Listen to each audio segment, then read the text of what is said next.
The early morning sun had barely kissed the Wyoming horizon when Josephine Miller's hands were already submerged in scalding water, scrubbing the blood and whiskey stains from another rowdy Saturday night at the Silver Dollar Saloon. It was May of 1876 in Cheyenne, and the railroad town never slept, which meant her work never ended. She had been washing other people's linen since she was 18. And now at 23, her hands were perpetually raw, and her back constantly ached from bending over the washboard from sunrise until long after dark. The widow Richardson, who owned the laundry service, paid her barely enough to afford a tiny room above the general store and one meal a day. But Josephine had no family and no other prospects, so she scrubbed and wrung and hung clothes until her fingers bled. The steam rose around her face as she worked through the mountain of soiled sheets, her dark blonde hair already escaping from the tight bun she had pinned it in before dawn. Through the open door of the laundry shed, she could see the town coming to life, miners heading to the hills, cowboys driving cattle through the main street, and fine ladies in their clean dresses that she herself had pressed just days before. None of them ever looked her way. She was invisible, just the laundress, a ghost who made their lives comfortable while her own slipped away one brutal day at a time. "Miss Miller, those tablecloths better be spotless by noon," Widow Richardson's sharp voice cut through the morning air. "The Grand Hotel needs them for their fancy dinner tonight." "Yes, madam," Josephine replied quietly, not looking up from her work. Her shoulders tensed as the older woman's footsteps retreated. Noon was only 5 hours away, and she had at least 8 hours of washing still ahead of her. She would have to skip eating again. By the time the sun reached its peak, Josephine's vision had started to blur from exhaustion and hunger. She had been working for 7 hours straight without a break, and the tablecloths were only half finished. Her hands trembled as she lifted another heavy, wet sheet from the rinse water, and that was when she heard the door creak open behind her. "You got a minute to wash some things for me?" The voice was deep, rough like gravel, but not unkind. Josephine turned, ready to recite her usual response about leaving items with the widow, but the words died in her throat. The man standing in the doorway was the largest human being she had ever seen. He had to be well over 6 feet tall, with shoulders so broad they nearly filled the frame. His hair was dark brown and fell past his shoulders, tied back loosely with a piece of leather cord. His face was weathered and tanned from years in the sun, with a strong jaw covered in several days' worth of beard. But it was his eyes that caught her, a striking pale blue that seemed to see right through her exhaustion to something deeper. "I can take your items," she managed to say, her voice coming out smaller than she intended. "They will be ready in 3 days." The man stepped further into the shed, and she noticed he was carrying a small bundle. His clothes were buckskin and leather, well made but worn from hard use. Everything about him screamed mountain man, from the knife at his belt to the way he moved with the quiet confidence of someone used to surviving in the wilderness. 3 days, he shook his head slowly. "I just need these cleaned, but miss, you look like you are about to fall over." Josephine straightened her back defensively. "I am fine. I can take your washing." He set the bundle down on the cleanest surface he could find and studied her with those unsettling blue eyes. "When did you last eat?" The question was so unexpected that Josephine actually took a step back. "That is none of your concern, sir. If you want to leave your laundry, please see Widow Richardson at the main house. I have work to finish." She turned back to her washboard, hoping he would leave, but she could feel him still standing there watching her. Her hands shook as she tried to scrub one of the tablecloths, and she silently cursed herself for showing weakness in front of a stranger. "What is your name?" he asked. "Josephine Miller," she answered without thinking, then bit her lip. She should not be talking to strange men, especially not mountain men who probably had not seen civilization in months. "I am James Quinn," he said, "and I think you should sit down before you faint." "I do not faint," Josephine said firmly, even though black spots were dancing at the edges of her vision. "And I have 8 more hours of work to finish in the next 5. So if you would please leave your bundle and go." She did not get to finish the sentence because the world suddenly tilted sideways, and her legs gave out beneath her. Strong arms caught her before she hit the ground, and she found herself being lifted as easily as if she weighed nothing at all. The scent of pine and leather and something wild surrounded her as James Quinn carried her out of the steam-filled shed into the fresh air. "Put me down," she protested weakly, but he ignored her, carrying her to a bench outside the building and setting her down gently. "Stay there," he commanded, and before she could argue, he was striding across the street toward the restaurant. Josephine tried to stand, but her legs were trembling too badly. She looked around frantically, hoping Widow Richardson had not seen this humiliating display. The last thing she needed was to lose her job for entertaining men during work hours. But the widow's house remained quiet, and no one else on the busy street seemed to pay them any attention. James Quinn returned a few minutes later carrying a plate piled high with fried eggs, bacon, biscuits, and potatoes. A cup of coffee steamed in his other hand. He set both down on the bench beside her. "Eat," he said simply. "I cannot," Josephine protested, even as her stomach cramped painfully at the smell of the food. "I have to work. I have to finish those tablecloths, or I will be dismissed, and I cannot afford to lose this position. How much does she pay you?" James interrupted, crossing his arms over his massive chest. Josephine hesitated, then named the pitiful weekly sum that Widow Richardson provided. Something dangerous flashed in James Quinn's pale eyes. "That is barely enough to keep a person alive." "It is all I have," Josephine said quietly. "I have no family, no husband, no other skills. I wash clothes or I starve. Those are my choices." James was quiet for a long moment, studying her with an intensity that made her uncomfortable. Finally, he gestured to the food. "Eat. I will finish your tablecloths." Josephine actually laughed at that, a short, bitter sound. "You, a mountain man, knows how to wash fine linens." "I know how to follow instructions and work hard," he replied calmly. "And I have been washing my own clothes in mountain streams for the past 10 years. I think I can manage a washboard. Eat your breakfast, Josephine Miller, before it gets cold." There was something in his voice that made it impossible to argue. Josephine picked up the fork with shaking hands and took a small bite of the eggs. They were the most delicious things she had ever tasted, or perhaps she was just that hungry.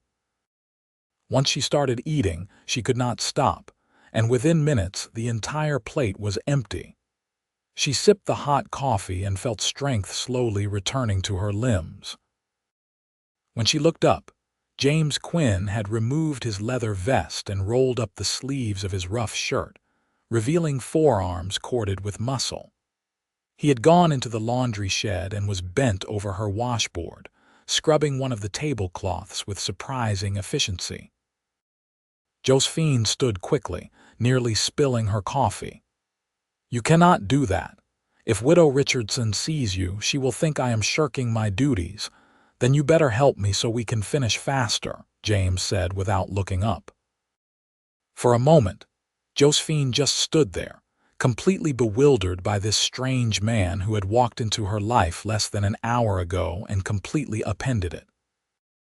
Then, because she truly had no other choice and because the tablecloths did need to be finished, she went back into the shed and took her place at the second washboard. They worked in silence for a while, the only sounds the splash of water and the scrape of fabric against the boards. James worked with steady, methodical movements, and Josephine was amazed to see that he was actually doing a competent job. The tablecloths were coming clean. "Why are you doing this?" she finally asked, unable to contain her curiosity any longer. James was quiet for so long that she thought he might not answer. Then he said, "My mother worked herself to death when I was 15. She was a washerwoman in St. Louis, worked from before dawn until after dark every day just like you. One day her heart just gave out. She was only 38 years old, but she looked 60. I swore then that if I ever had the means, I would help women like her. Women who work themselves into early graves because the world gives them no other choice." Josephine felt tears prick at her eyes and blinked them back furiously. "I am sorry about your mother. I am sorry that you are trapped in the same hell she was," James replied, his voice rough with emotion. "You deserve better than this, Josephine Miller." No one had ever said anything like that to her before. No one had ever suggested that she deserved anything at all, let alone something better. She did not know what to say, so she just kept scrubbing, but something warm had started to bloom in her chest, something that felt dangerously like hope. They finished the tablecloths by noon, working together in surprising harmony. James helped her wring them out and hang them on the lines to dry, his strength making quick work of a task that usually left her arms aching. When the last cloth was hung, he turned to her and said, "What else needs doing?" "I have the regular washing," Josephine said hesitantly. "But you have already done so much. Surely you have your own business to attend to in town." "I came down from the mountains to sell my furs and restock my supplies," James said. "That can wait. Show me what needs washing." For the rest of that day, James Quinn worked alongside Josephine in the laundry shed. He asked her questions about her life, and slowly, haltingly, she told him her story. She had been orphaned at 16 when cholera took both her parents within days of each other. With no relatives and no inheritance, she had been taken in by Widow Richardson, who had promptly put her to work in the laundry. For 7 years now, this had been her entire existence. Wash, rinse, wring, hang, press, fold, repeat. Day after day after day. You never thought about leaving. James asked as he hauled a bucket of clean water from the well. "And go where?" Josephine replied, pressing a hot iron over a freshly dried shirt. "Do what? I have no money for a train ticket, no skills except washing clothes, nowhere to go. At least here I have a roof over my head and enough to eat. Most days, anyway." "That is not living," James said quietly. "That is just surviving." "Some of us do not have the luxury of doing more than surviving," Josephine pointed out, but there was no bitterness in her voice, just resignation. James set down the water bucket and came to stand beside her. Up close, she was even more aware of his size, the breadth of his shoulders, the strength in every line of his body. But despite his intimidating appearance, she felt no fear. There was something gentle in the way he moved around her, careful not to crowd her, respectful of her space. "What if you did have a choice?" he asked softly. "What would you want?" No one had ever asked her that before either. Josephine set down the iron and really thought about it. "I would want to sleep past sunrise," she said finally. "Just once. I would like to wake up when my body is actually rested, not when the rooster crows. I would want to eat 3 meals a day. I would want to wear a dress that I did not have to make from flour sacks. I would want to read books in the evening instead of falling into bed too exhausted to think. I would want to see the mountains you talk about, to know what the world looks like beyond this town." She paused, feeling foolish for admitting such impossible dreams. But wanting things does not make them real. James was looking at her with such intensity that it made her breath catch. "What if I could give you all of that?" Josephine laughed, but it sounded hollow even to her own ears. You are kind to say so, but I am not being kind, James interrupted. I am being serious. Come with me, Josephine. Leave this place. I have a cabin in the mountains, a good solid cabin with a real bed and a stone fireplace. I have money saved from selling furs, enough to buy whatever you need. You could rest. You could heal. You could learn what it feels like to live instead of just survive. Josephine stared at him, convinced she had misheard. You are asking me to go with you, a stranger, to the mountains. I know it sounds mad, James admitted. But I have been alone in those mountains for 10 years, and in the past 10 hours with you, I have felt more alive than I have in a decade. You are strong, Josephine. You are a survivor, but you should not have to fight so hard just to exist. Let me take care of you. Let me give you the rest you deserve. You do not even know me, Josephine whispered, but her heart was pounding so hard she could hear it in her ears. I know that you have worked yourself to exhaustion every day for 7 years and never complained, James said. I know that you are kind and brave and resilient. I know that you deserve so much more than this half-life. And I know that I want to be the one to give it to you if you will let me. Josephine opened her mouth to refuse, to explain all the reasons why his offer was impossible, impractical, insane. But then she looked around the laundry shed, at the piles of dirty clothes that would never stop coming, at her raw, bleeding hands, at the steam and the heat and the endless, grinding labor that was slowly killing her just as it had killed James's mother. She thought about waking up before dawn tomorrow, and the day after that and the day after that, washing and scrubbing and breaking herself down piece by piece until there was nothing left. Yes, she heard herself say. Yes, I will come with you. James's face transformed, a smile breaking across his weathered features like sunrise over the mountains. You mean it? I must be out of my mind, Josephine said, but she was smiling too, a real smile, the first genuine smile she had felt in years. But yes, I mean it. When do we leave? Tomorrow morning, James said. I will get my supplies together today. You gather whatever belongings you have. Do not tell the widow. If she knows you are leaving, she will try to stop you, claim you owe her money or some such nonsense. Josephine nodded, her mind already racing. She had so few possessions that packing would take no time at all. One spare dress, a hairbrush, a small Bible that had been her mother's. That was the sum total of her worldly goods. I will need to finish today's work, she said, or she will suspect something is wrong. Then we finish it together, James said. And tomorrow we ride north. They worked side by side for the rest of the afternoon, and Josephine felt as though she was floating through a dream. Every time doubt tried to creep in, every time the practical part of her brain screamed that she was being reckless and foolish, she would look at James Quinn and feel that strange warmth in her chest again. He was offering her a chance at something different, something better. Maybe it would not work out. Maybe she would hate the mountains, or he would turn out to be a terrible companion. But at least she would have tried. At least she would have chosen something for herself, instead of letting life simply happen to her. As the sun began to set, James finally picked up his bundle of laundry which had sat forgotten all day. I will come for you at dawn, he said. Be ready. I will be, Josephine promised. He hesitated, then reached out and gently took one of her hands in his. His hand was huge and calloused, but his touch was incredibly gentle. He turned her hand over, looking at her raw, reddened palm, the cracks and calluses from years of harsh labor.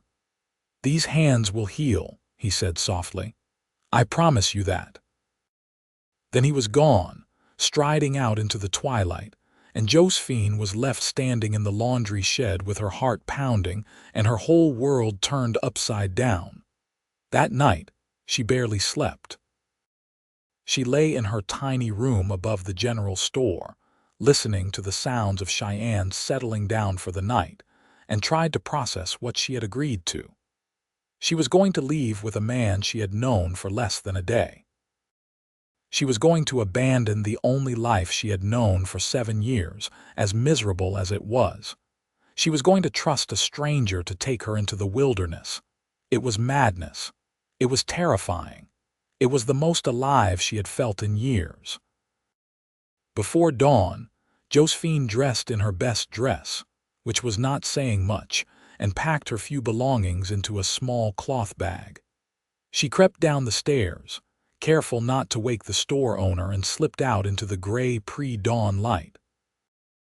James was waiting at the end of the street with 2 horses, one a massive dapple gray that suited him perfectly, the other a smaller chestnut mare with kind eyes. When he saw Josephine, his face broke into that transformative smile again. "I was half afraid you would change your mind," he admitted as he helped her mount the mare. "I was half afraid I would too," Josephine confessed, "but I did not. Any regrets?" She looked back at the town of Cheyenne, at the laundry shed barely visible in the distance, at the life of endless drudgery she was leaving behind. Not a one. James swung up onto his gray horse with easy grace and looked at her with those striking blue eyes. "Then let us go home, Josephine Miller."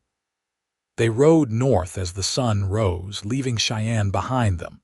Josephine had never been on a horse for more than a few minutes, and at first she was terrified of falling, but James kept the pace slow and easy, checking on her frequently. The mare was gentle and patient, seeming to sense her rider's inexperience. As they traveled, the landscape began to change. The flat prairie gave way to rolling hills, which in turn gave way to the first foothills of the mountains. Josephine had spent her entire life in Cheyenne and had never seen anything like this. The vastness of the land, the crystal clarity of the sky, the way the mountains rose up ahead of them like ancient giants watching over the world. It was beautiful beyond anything she had imagined.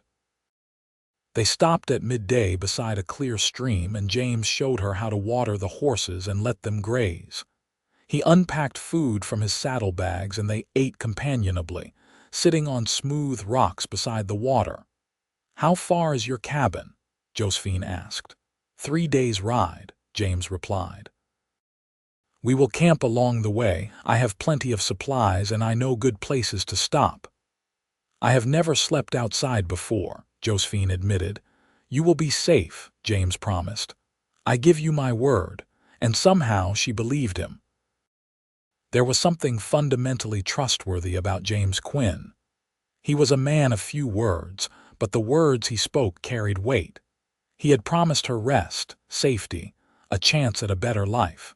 She believed he would deliver on those promises or die trying. They rode until the sun began to set, and then James led them to a sheltered spot beneath a stand of tall pines. He helped Josephine down from her horse, and she was mortified to discover that her legs had gone wobbly from hours in the saddle. "You did well for your first day," James said, steadying her with a hand on her elbow. "Tomorrow will be easier. Your body will adjust." He set about making camp with the efficiency of long practice, hobbling the horses, building a fire, setting up a simple shelter. Josephine watched, feeling useless, until he handed her some coffee beans and a small hand grinder. "You can help with this," he said. She ground the coffee while he cooked salt pork and beans over the fire. The smell made her mouth water. They ate as full darkness fell, and Josephine marveled at the stars overhead. She had never seen so many, never realized the sky could be so full of light. "It is beautiful," she breathed. "Wait until you see it from the cabin," James said. "The stars are even brighter up in the high country." After they ate, James laid out bedrolls on opposite sides of the fire. Josephine appreciated that he was being respectful of her, maintaining proper distance even though they were alone in the wilderness. She settled into her bedroll, expecting to lie awake frightened by every sound, but the crackle of the fire and the soft sounds of the night were strangely soothing. Within minutes, she was asleep. She woke once in the deep night to find James sitting up, keeping watch. His rifle lay across his knees, and his eyes scanned the darkness beyond their firelight. Josephine felt a surge of gratitude for his protection and let herself drift back to sleep. The next day followed the same pattern. They rode north and west, climbing higher into the mountains. Josephine's muscles ached from the unaccustomed exercise, but it was a good ache, different from the grinding pain she was used to. This was the ache of using her body for something other than endless labor. This was the ache of freedom. James talked more as they rode, pointing out landmarks, telling her about the animals they might see, the plants that were edible, the way to read the weather in the clouds. Josephine soaked up every word, hungry for knowledge about this new world she was entering. "You really love it up here," she observed. "It is the only place I have ever felt truly at peace," James admitted.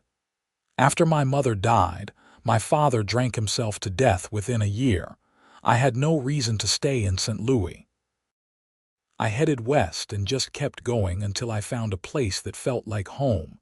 That was 10 years ago. You have been alone all that time, mostly. I come down to Cheyenne a few times a year to trade furs and restock supplies. Sometimes I run into other trappers or prospectors in the mountains. But yes, mostly alone. Does it get lonely?" James was quiet for a moment. "It did not used to, but after meeting you, I think maybe it has been lonelier than I wanted to admit."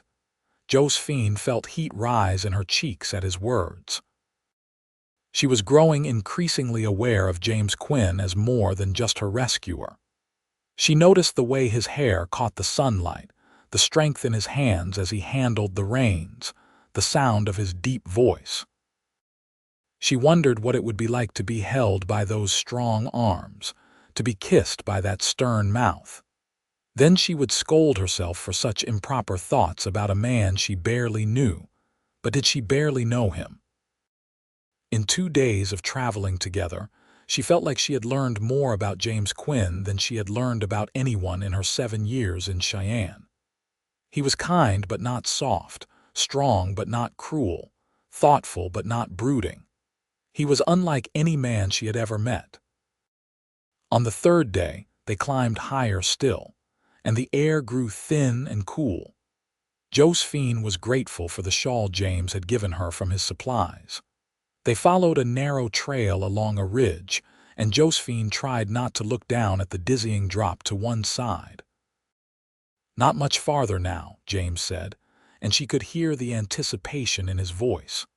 They rounded a bend in the trail, and suddenly there it was. A valley opened up before them, green and lush with a stream running through it.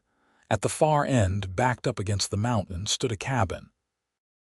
It was larger than Josephine had expected, built of solid logs with a stone chimney and real glass windows.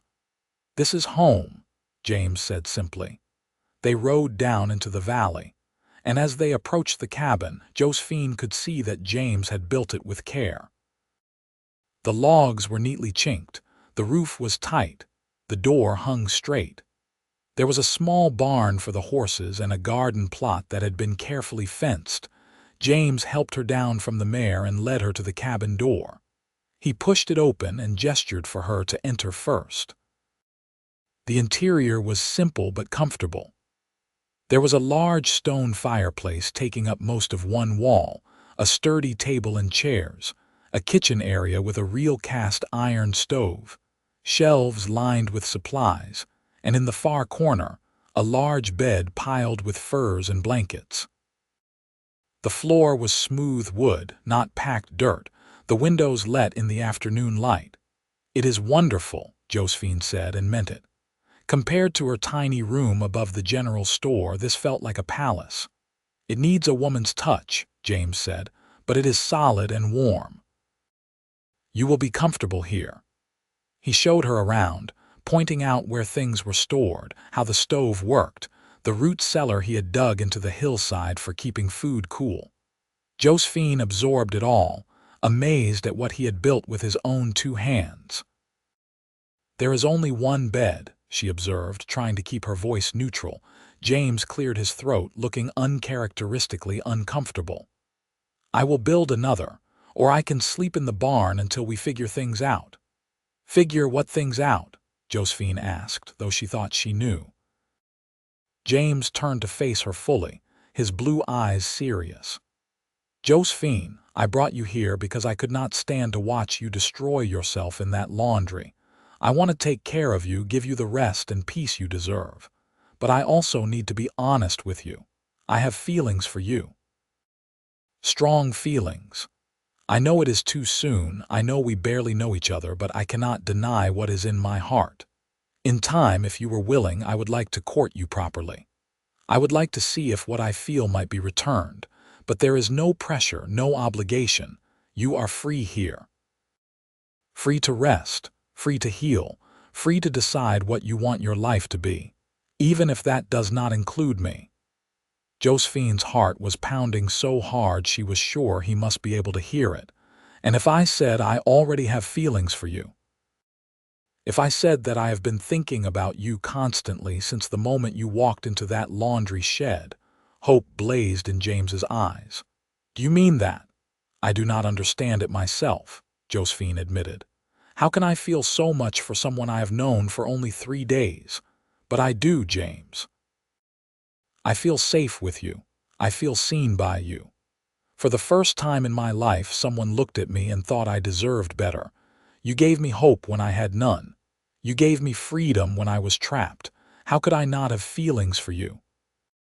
James crossed the room in 3 long strides and took her hands gently in his. "Then let me court you properly. Let me show you what it means to be cherished. Let me earn your love honestly over time, until you are certain of your own heart." "I think my heart is already certain," Josephine whispered. "But I would like to be courted. I would like to do this right." James raised her damaged hands to his lips and kissed each palm gently. "Then that is what we will do. I will sleep in the barn, and every day I will show you how much you mean to me, until you are ready to make a permanent decision about our future." True to his word, James moved his things to the barn that very evening. Over the following days, he devoted himself to making Josephine comfortable. He showed her how to work the stove, how to draw water from the stream where he kept his stores of food. He hunted and brought back fresh meat. He tended the garden and showed her which wild plants were good for cooking or medicine. And for the first time in 7 years, Josephine rested. She slept until her body woke naturally, usually when the sun was already well up. She ate 3 full meals every day. She sat by the stream and let her hands soak in the cool water until the cracks began to heal. She read books from James's small collection by the firelight in the evening. She learned to cook over the wood stove, and found she enjoyed it when it was a creative act rather than a desperate necessity. James was the perfect gentleman. He never pushed, never demanded, never made her feel obligated, but he courted her with quiet determination. He picked wildflowers and left them on the table for her to find. He taught her to fish in the stream and laughed with delight when she caught her first trout. He took her on long walks through the valley, pointing out the wildlife, sharing stories of his years in the mountains. And slowly, day by day, Josephine fell completely and irrevocably in love with James Quinn. It happened in small moments. The way he smiled when he saw her each morning, the gentleness in his hands when he showed her how to handle his rifle, the sound of his laughter echoing across the valley, the serious way he listened when she talked about her dreams and fears, the quiet strength that radiated from him like heat from the sun. 1 month after arriving in the valley, Josephine woke to find James had left her another gift on the table. This time it was not flowers but a dress.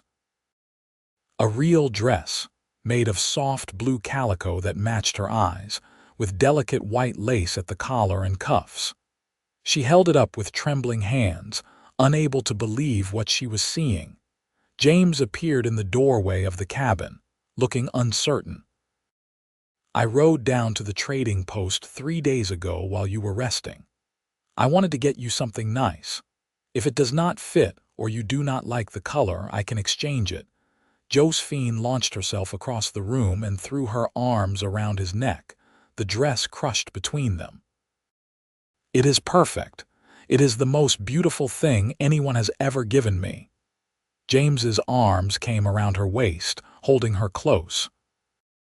This was the first time they had embraced, and Josephine was acutely aware of the solid strength of his body, the warmth of him, the way her head fit perfectly against his shoulder.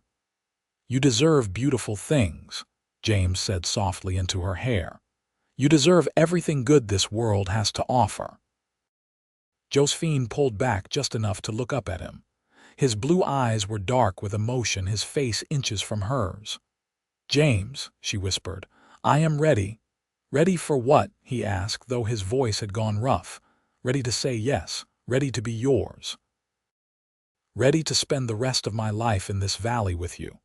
I love you, James Quinn. I think I have loved you since the moment you told me I deserved better. Marry me. Make me your wife." For a moment, James just stared at her as though he could not believe what he was hearing. Then he was kissing her, a deep, passionate kiss that stole her breath and made her knees weak. His hands came up to cup her face, gentle despite the intensity of the kiss, and Josephine melted into him, returning the kiss with all the love and longing she had been holding back for weeks. When they finally broke apart, both breathing hard, James rested his forehead against hers. "I will marry you today if you want. Right now. We can ride to the trading post and find someone to perform the ceremony." Josephine laughed, giddy with happiness. "Let us at least wait until tomorrow. I want to wear my beautiful new dress." "Tomorrow, then," James agreed. "But Josephine, I need you to be absolutely certain. Life up here is not easy. Winters are harsh, supplies can run low, it can be lonely and isolated. I want you to know exactly what you are agreeing to." "I am agreeing to a life with you," Josephine said firmly. "I am agreeing to waking up beside the man I love every morning instead of in a freezing room above a store. I am agreeing to working alongside my husband to build a good life instead of working myself to death for someone who did not care if I lived or died. I am agreeing to freedom and love and partnership. How could that be anything but wonderful, no matter how hard the winters?" James kissed her again, softer this time, reverent. "I will spend every day of the rest of my life making sure you never regret this decision." They rode to the trading post the next morning, Josephine wearing her beautiful blue dress and James in his cleanest buckskins. The trading post was run by a grizzled old man named Samuel, who doubled as a justice of the peace when needed. He looked surprised to see James with a woman but asked no questions, just performed the brief ceremony that made Josephine Miller into Josephine Quinn. They celebrated their wedding with a simple meal at the Trading Post restaurant, and then they rode back to their valley as husband and wife. The sun was setting as they arrived home, painting the mountains in shades of gold and crimson. James lifted Josephine down from her horse and carried her over the threshold of the cabin, both of them laughing. He set her down gently and then just looked at her, his eyes full of wonder. "I still cannot quite believe you are real," he admitted. "That you chose me, chose this life." "I chose love," Josephine corrected. "I chose freedom. I chose you because you saw me when I was invisible to everyone else. You gave me rest when I was exhausted. You gave me hope when I had none. How could I not choose you?" That night, Josephine finally understood what it meant to be cherished. James was gentle and patient, treating her like something precious and fragile even though they both knew she was stronger than she looked. He took his time, making sure she felt safe and loved and desired. and when they finally came together as husband and wife, Josephine felt complete for the first time in her life. Afterward, they lay tangled together in the big bed, Josephine's head resting on James's broad chest, his arms wrapped protectively around her. "Happy," he murmured into her hair. "More than I ever thought possible," Josephine replied honestly. "James, thank you. Thank you for rescuing me. Thank you for loving me. Thank you for giving me this life." "You rescued me too," James said. "I did not realize how lonely I was until I met you. This cabin was just a place to sleep before. Now it is a home." Summer passed in a haze of happiness. Josephine and James worked together to prepare for winter, preserving meat and vegetables, gathering firewood, making sure the cabin was secure against the coming cold. Josephine learned to shoot James's rifle and became proficient enough to help with hunting. She learned to cure hides and make clothing from buckskin. She learned to read the weather and the seasons, to identify animal tracks, to move quietly through the forest. But more than that, she learned what it meant to be truly loved. James never took her for granted, never expected her to serve him as she had served Widow Richardson. They were partners in every sense of the word, working together, making decisions together, building their life together. In the evenings, they would sit by the fire and talk for hours. James taught her to play chess with a set he had carved himself from wood. Josephine read aloud from their small collection of books, discovering that James loved poetry even though he would never admit it to another soul. They made love frequently, discovering each other's bodies and hearts with equal enthusiasm. When the first snow fell in October, Josephine stood at the cabin window and watched the flakes drift down, feeling nothing but contentment. She thought about herself a few months ago, bent over a washboard in Cheyenne, slowly dying inside. That felt like another lifetime, another person entirely. "Regrets?" James asked, coming to stand behind her and wrapping his arms around her waist. "Not a single one," Josephine said, leaning back into his warmth. "This is exactly where I am meant to be." Winter in the mountains was indeed harsh. The snow piled up higher than Josephine had ever seen, and there were days when they could not leave the cabin at all. But James had prepared well, and they never went hungry or cold. Instead, those winter months became a time of deep intimacy, as they were forced to rely entirely on each other for company and comfort. Josephine discovered she was pregnant in January. She had suspected for a few weeks, but had been afraid to say anything, worried that James might not be ready for a child. But when she finally told him, his reaction erased all her fears. He picked her up and spun her around, whooping with joy, then immediately set her down and fretted that he might have hurt the baby. His hands went to her still flat stomach, his eyes wide with wonder. "We are going to have a baby," he kept saying, as though he could not quite believe it. "We are going to be parents. Are you happy?" Josephine asked, though she could see that he was. "Happy? Josephine, I am beyond happy. I am blessed. You have given me everything I never knew I wanted, a home, a wife, and now a child. How did I get so lucky?" "I think I am the lucky one," Josephine said softly. "You saved my life, James. In every way a person can be saved." As winter slowly gave way to spring, Josephine's belly began to swell. James became even more protective, barely letting her lift anything heavier than a book. He did all the heavy work around the cabin and insisted she rest frequently. Josephine found his fussing both endearing and occasionally frustrating, but she understood it came from a place of deep love. In early June, their son was born. The labor was long and difficult, and there were moments when James was terrified he would lose her. But Josephine was strong, and when she finally held their baby boy in her arms, both of them crying, James knew that his life was now complete. They named him Jacob, and he had his mother's blonde hair and his father's blue eyes. James was a devoted father from the first moment, spending hours just watching his son sleep, marveling at the tiny fingers and toes. He carved toys and built a cradle and sang lullabies in his rough voice that somehow always calmed the baby. Josephine had never been happier.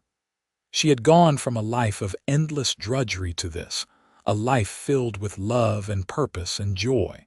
She still worked hard, but it was different now. She was working to build something beautiful with the man she loved. She was working to create a home for her family. She was working because she wanted to, not because she had no other choice. When Jacob was 6 months old, James surprised Josephine with another gift. He had been working on something in secret during his trips to hunt and check his trap lines. One autumn morning, he led her outside to the garden area, where she found a new structure had appeared. It was a bathhouse, complete with a large copper tub and a wood stove for heating water. James had even built shelves for soap and towels.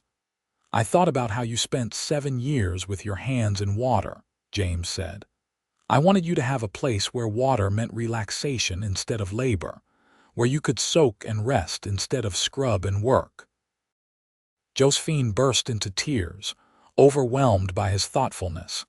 James immediately looked worried, but she threw her arms around him and kissed him soundly. "These are happy tears," she assured him.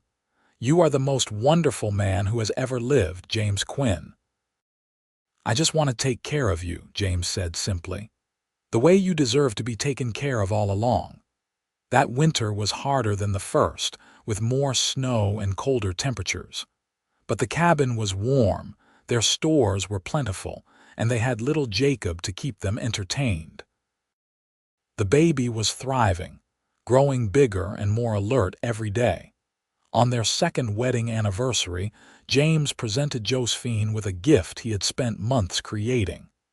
It was a rocking chair, beautifully carved and perfectly balanced. He had made it specifically for her to rock Jacob to sleep in. "I wanted you to have something that was just yours," he explained. "Something beautiful that represents rest, not work." Josephine ran her hands over the smooth wood, admiring the craftsmanship. "It is perfect. You are perfect." "Far from it," James said. "But I am trying to be the husband you deserve." "You already are," Josephine assured him. "James, you have given me everything.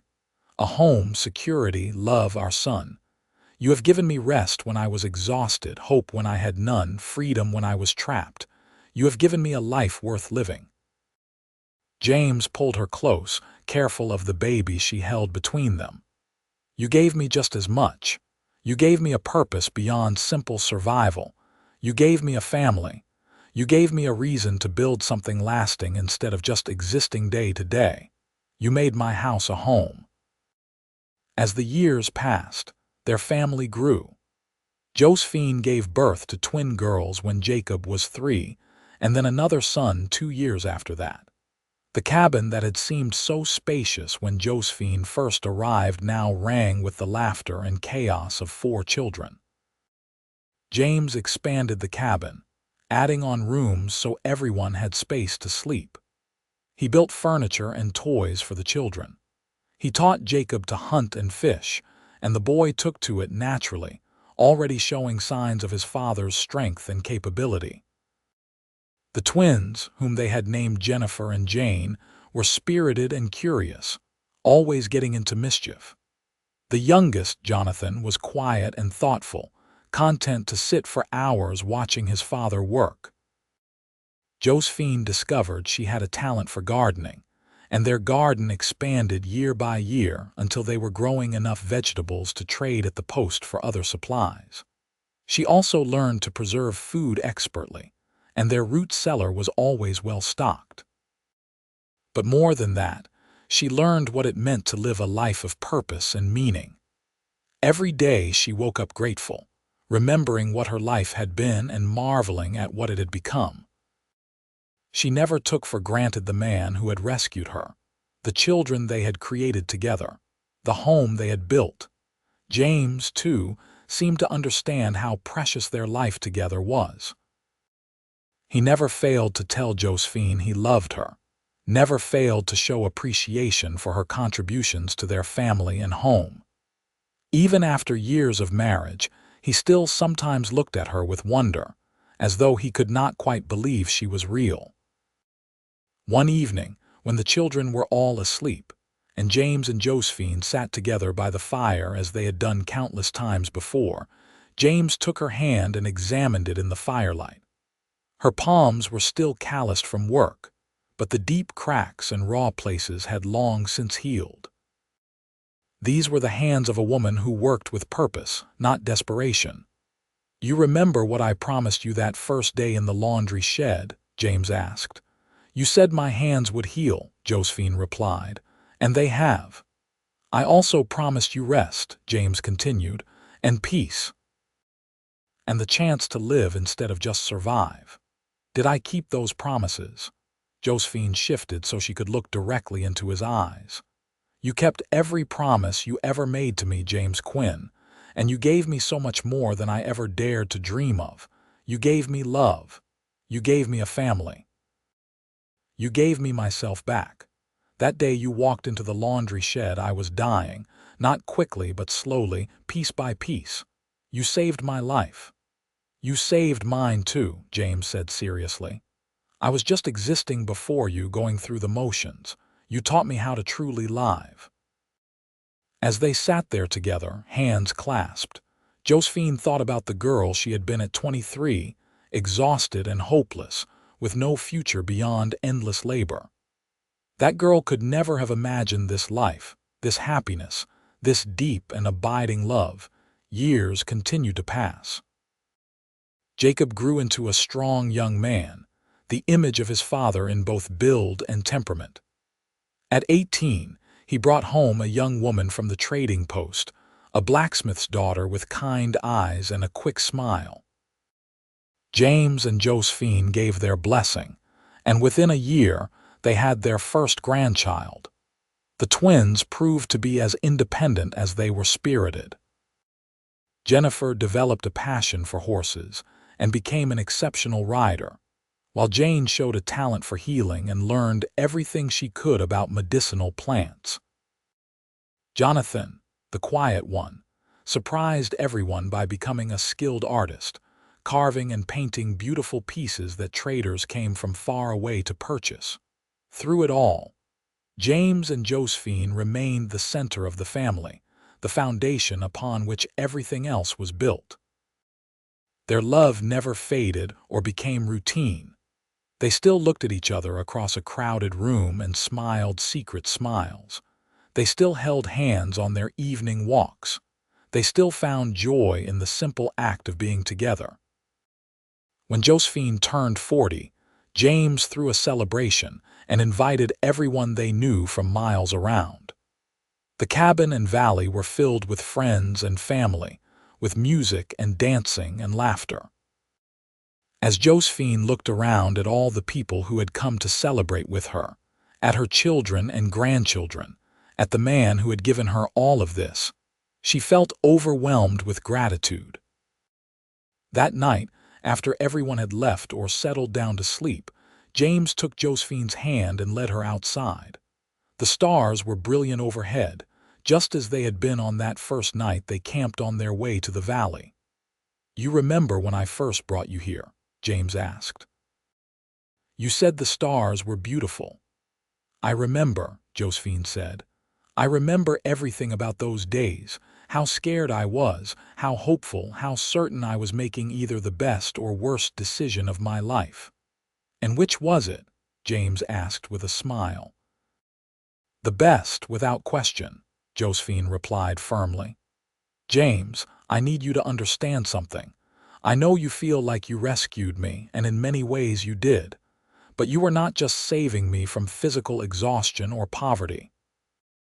You were saving me from a life without meaning, without love, without hope. You showed me what I was worth when I had forgotten. You gave me permission to want more, to be more. You did not just give me rest from labor. You gave me rest for my soul." James pulled her close, wrapping his arms around her the way he had done thousands of times before, and yet somehow it still felt as special as the first time. "I would do it all again," he said quietly. "I would walk into that laundry shed 1,000 times, would offer you my hand 1,000 times, would fight to give you the life you deserve for eternity." "You already have," Josephine said. "You give me that life every single day." They stood there under the stars, two people who had found each other against all odds, who had built a life of meaning and purpose and deep, abiding love. Josephine thought about the laundress she had been, working from sunrise to dark with no hope of anything better. That woman was gone, transformed by love and rest and the freedom to become who she was always meant to be. She had deserved rest, and James had given her that. But he had given her so much more. He had given her everything. As they walked back to the cabin hand in hand, their family sleeping peacefully inside, Josephine knew that this was the happy ending she had never dared to dream of. Not because everything was perfect or easy, but because it was real and earned and filled with genuine love. The laundress who had worked herself to exhaustion had become a woman who lived with purpose and joy. The lonely mountain man had become a devoted husband and father surrounded by family. Together, they had created something beautiful in the wilderness, a legacy of love that would endure for generations. And every night, as Josephine fell asleep in James's arms, she gave thanks for the day he had walked into her life and shown her that she deserved better. That simple act of recognition, of seeing her worth when no one else did, had changed everything. Years later, when their children were grown and they had a small army of grandchildren running through the valley, James and Josephine would sit on the porch he had built and watch the sun set over the mountains. They would hold hands and remember the journey that had brought them together, the struggles they had overcome, the life they had built. "Worth it?" James would ask, as he had done countless times over the years. "Every moment," Josephine would reply, as she always did, and it was true. Every difficult winter, every challenge, every hardship they had faced together had been worth it for the love they shared, the family they had created, the life they had built in their mountain valley. The story of how they met became family legend, told and retold to children and grandchildren. The tale of the mountain man who walked into a laundry shed and rescued the exhausted young woman working there, who brought her to his cabin and courted her properly, who married her and gave her the rest and love she deserved. It became a story about seeing worth in others, about taking action to help those in need, about love that transforms and redeems. When they were both old and gray, sitting on that same porch watching yet another sunset, James turned to Josephine and said, "I have been thinking about that first day we met. Do you know what I saw when I walked into that laundry shed? A half-dead woman scrubbing tablecloths." Josephine suggested with a smile. "I saw my future," James said seriously. "I saw the woman I would love for the rest of my life. I saw the mother of my children. I saw home. I just did not know it yet." "I saw my salvation," Josephine replied. "I saw the man who would show me what it meant to be valued and cherished. I saw freedom. I saw hope. You were my miracle, James Quinn." "We were each other's miracle," James corrected. "Two lonely people who found each other and built something extraordinary." Josephine leaned her head on his shoulder, still fitting perfectly against him after all these years. "I love you," she said simply. "I have loved you from the moment you told me I deserved better. Thank you for meaning it. Thank you for following through. Thank you for giving me a life worth living. Thank you for taking a chance on a gruff mountain man who barely knew how to talk to people anymore," James replied. "Thank you for seeing past the rough exterior to the heart underneath. Thank you for building this life with me." They sat in comfortable silence as the sun painted the sky in brilliant colors. Two souls who had found their perfect match, who had fought and worked and loved their way to this moment of perfect contentment. The laundress had been given rest, but she had also been given so much more. She had been given love, family, purpose, and the freedom to become fully herself. And in return, she had given the lonely mountain man a reason to live instead of just survive, a home filled with love and laughter, a legacy that would outlast them both. Their love story was not a fairy tale. It was better than that. It was real, earned through hard work and dedication, built on mutual respect and genuine affection. It was a testament to the power of seeing worth in others, of taking action to help those in need, of choosing love even when it seems impractical or impossible. And as the stars began to appear in the darkening sky, the same stars that had watched over their first night together so many years ago, James and Josephine Quinn sat hand in hand, grateful for every moment of the extraordinary life they had built together in their mountain valley. The end came peacefully for both of them, years later, within months of each other. James went first, quietly in his sleep, and Josephine followed soon after, unable to imagine a world without her beloved husband. They were buried side by side in the valley they had loved, under the mountains that had witnessed their entire life together. Their children and grandchildren and great-grandchildren continued to live in the valley, maintaining the cabin and the legacy of love that James and Josephine had created. The story of how they met, how they fell in love, how they built their life together, was passed down through the generations as a reminder that love can transform even the most desperate circumstances, that seeing worth in others and acting on that recognition can change lives, that choosing to give someone rest and hope and freedom is perhaps the most powerful act of love there is. And in the valley where it all began, where a mountain man had brought an exhausted laundress to give her the rest she deserved, their love story lived on, inspiring future generations to see worth in others, to take action, to build lives of meaning and purpose and deep, enduring love.